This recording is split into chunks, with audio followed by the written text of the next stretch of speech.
Good morning, and welcome to the Daily Article Podcast from Denison Forum. It's Wednesday, July 8th, 2026.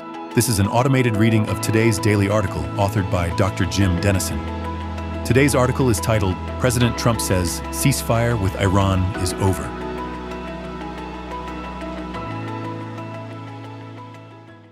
President Trump said this morning that he believes his ceasefire deal with Iran is over. He told reporters at a NATO summit in Ankara, Turkey, "To me, I think it's over. I don't want to deal with them anymore." He added, "They're liars, they're cheats, they're sick people. Now I'll let our wonderful negotiators keep talking if they want, but I don't see it." Oil prices jumped after the president's comments, with futures rising more than 5% higher at roughly $78 a barrel, which is far above their pre-war price.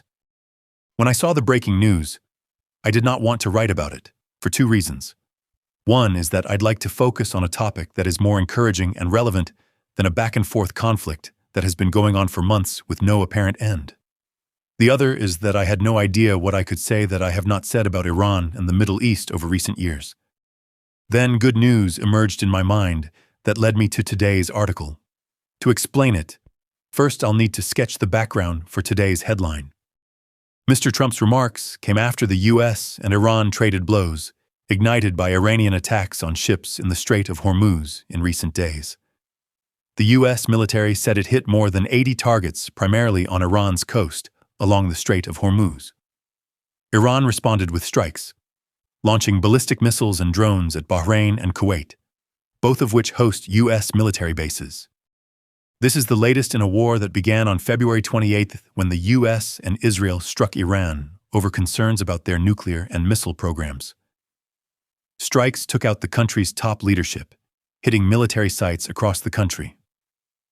Iran responded by attacking its Arab Gulf neighbors and by shutting the strait, through which 20% of the world's oil passes. In June, the president signed a memorandum of understanding that called for pausing the war for 60 days and reopening the strait while negotiations continued. Iran, however, asserts sole control over the waterway, which was open to international shipping without fees or constraints before the war. All of this is occurring during a week-long funeral organized by Iran's government for their late supreme leader, Ayatollah Ali Khamenei, who was killed in February at the onset of the war. His body will be buried tomorrow in his hometown of Mashhad. I don't want Iran to have a nuclear weapon, but apart from affecting the price of oil, the war doesn't seem relevant to our lives in any practical way. Our soldiers are in harm's way to a degree, but we don't have boots on the ground in Iran. I have great concern for Israel, but it seems able to defend itself against Iranian aggression. In short, while I would like there to be an end to this conflict, apart from following the news in a cursory way, I'd rather not think about it. The good news is that God doesn't feel the same way.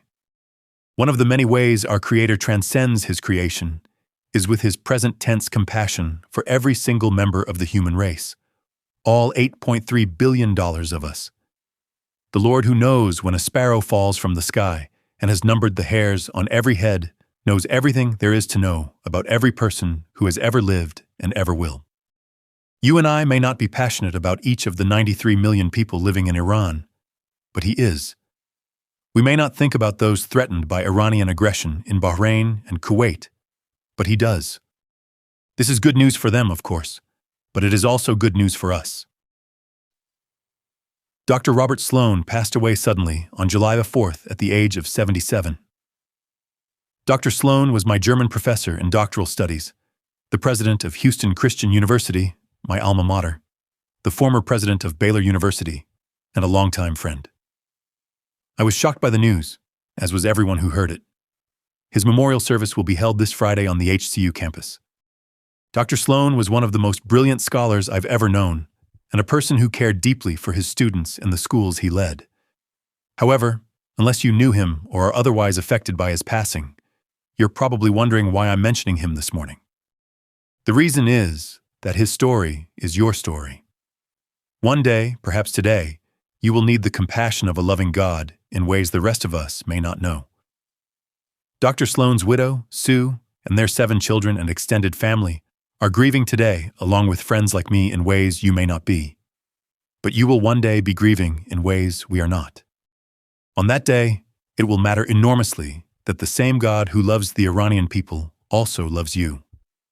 If you turn to him in faith, his tears for your grief and compassion for your pain will sustain your heart and comfort your soul.